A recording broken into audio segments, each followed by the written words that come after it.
Hellsfire. She's coming.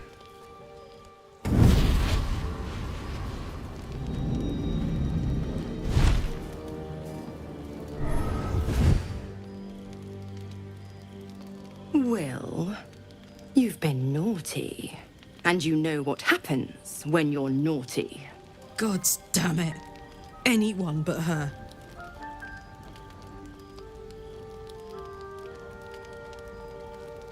Handler's the word, if it's all the same. My pup here's been unruly. And his leash needs a yank. We had a deal, Will. But Karlak's still breathing. I've taken more pleasant shits than you, Mizora. And at least those can be buried after. That's no kind of talk for a lady. By the way, Karlak, Zariel sends her regards. You told me! Devils only! She's a tiefling, not a monster! How precious. The little pupster's found his bark. Clause G, Section 9. Target shall be limited to the infernal, the demonic, the heartless, and the soulless.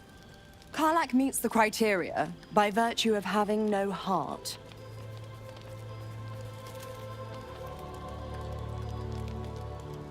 The point? Oh, yes. Thanks for the reminder.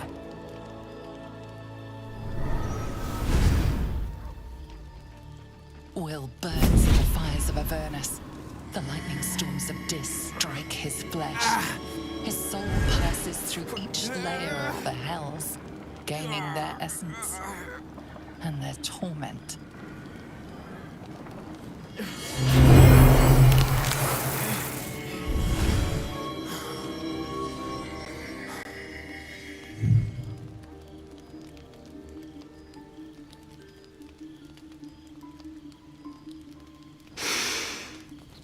That's better. What the hells have you done? A promise broken, a price paid. You know the terms. Get used to the new form, pet. There's no going back. Some magic even I can't undo. Now, let's see how the frontiers fare without their precious blade. Karlak, keep an eye on him, would you? I'll be keeping mine on you. Oh, and Will, don't forget, our pact still stands. Ta-ta.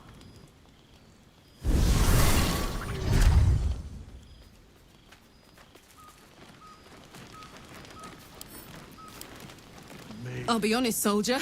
I'm reeling. Will hardly knows me, but he chose my life over his. Been a long time since someone stuck their neck out for me like that.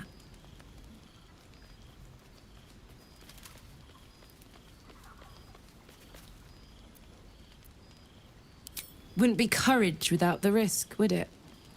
I'll figure out a way to make it up to him. What are heroes like?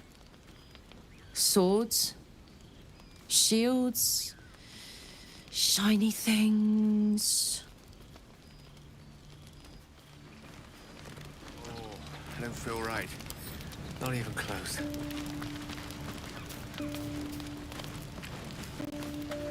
Gods damn her, straight back to the hells.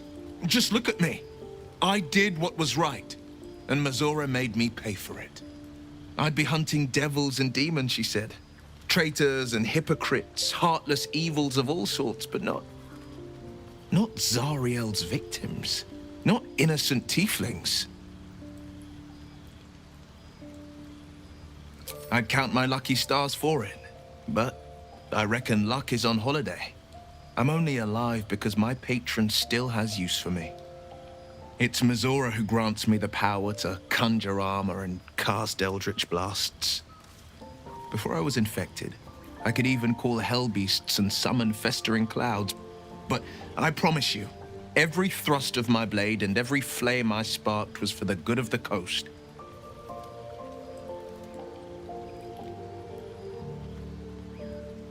I can't utter the terms or circumstances of the pact. I can tell you most all else, but the pact, I'm forbidden, unless Mizora permits it. But I'll say this. The moment I pacted myself to Mizora, I have not regretted for a heartbeat. It was my proudest deed. It was worth the sacrifice. All I can give you on that is my solemn word.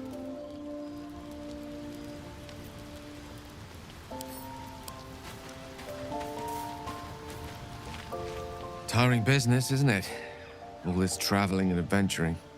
Why don't we take a little break, Allow ourselves a few moments of rest? Gives me a chance to talk to you about something, well, rather important. We've been on the road together for a while now, haven't we? Survived some perils, overcame some obstacles. Ever since you were kind enough to free me from that stone, I've seen you demonstrate remarkable guile and courage. The way you diffused the tension between Zevlor and Aradin.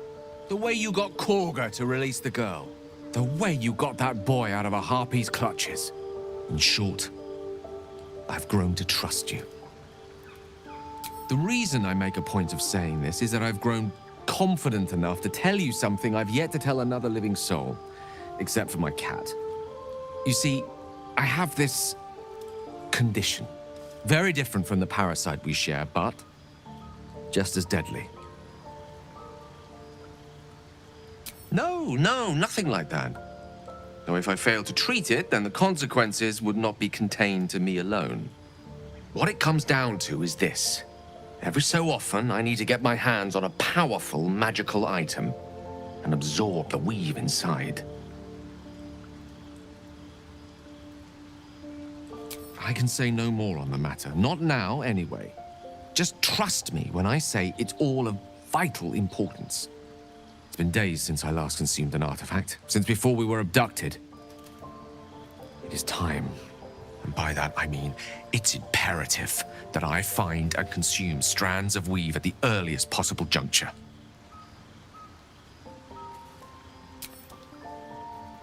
You have my thanks. And fear not. Your implicit trust is well placed and will be rewarded with any and all means at my disposal. As luck would have it, you're already primed to give me exactly what I need.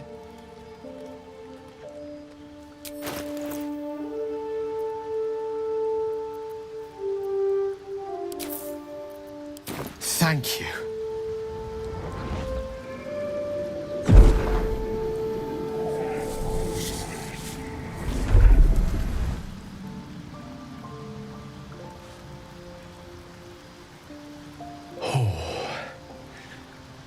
That hit the spot. I can feel it work. The magic, it's like a lullaby that sings to sleep the demon inside. A metaphorical demon, I haste to point out, but no less dangerous. And no less bound to wake up again to continue its ravages. Such is the nature of all monsters. Oh, it's not so bad once you get used to it. And, on the plus side, my tower in Waterdeep has never been so free of clutter. Sincerely, though, I understand I ask a lot from you with few answers in return. But in time, all will be told. My lord, I bow to your boundless kindness. Chase the thoughts of that poor girl you killed from your head. You wonder what she looked like as she died. Squirming, skewered in abject agony.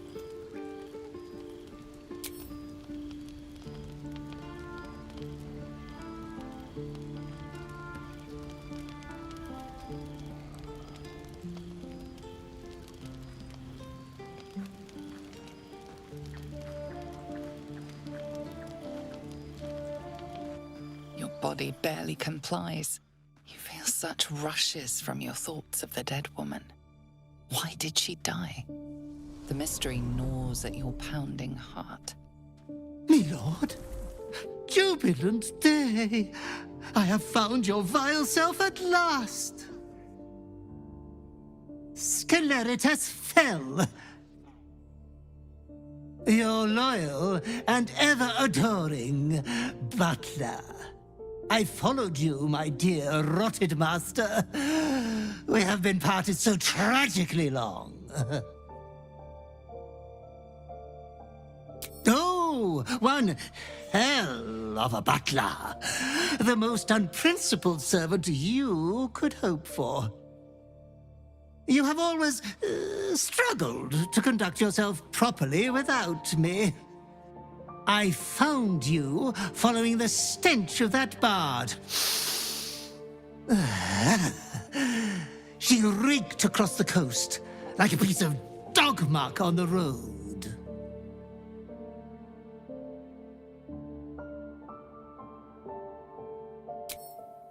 Such fine work could never be done by a wretch like me. Anyways, I come once again bearing a part of your dreadful inheritance.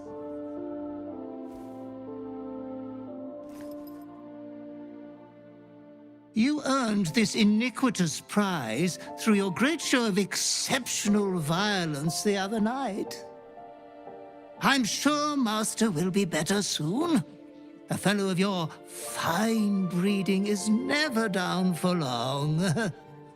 I cannot wait until your next act of shameless barbarity.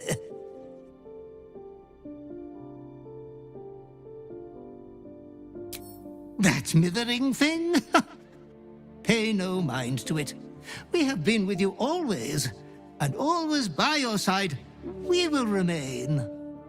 Be true to yourself, my lord.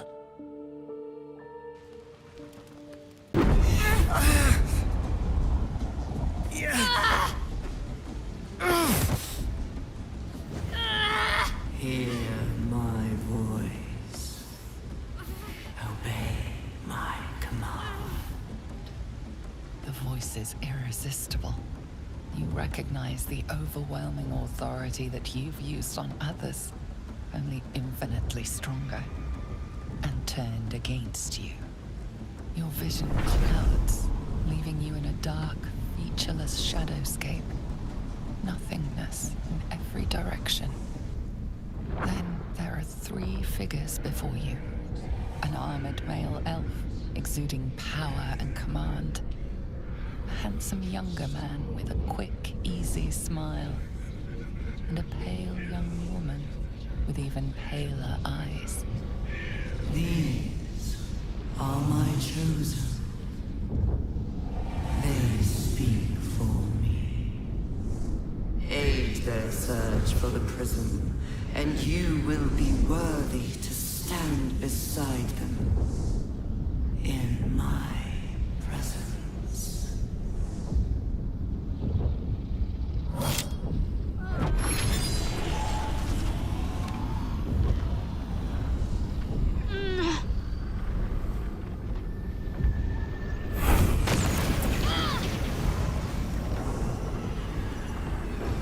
You feel energy pulsing from the artifact, lifting the pain from you, pushing the voice away. My power grows. My forces gather. The reckoning draws near.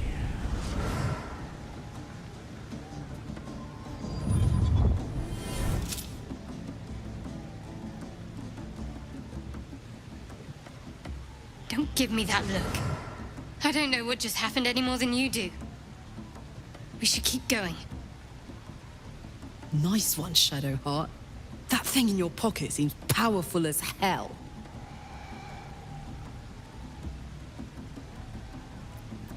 I think that was the Absolute speaking to us.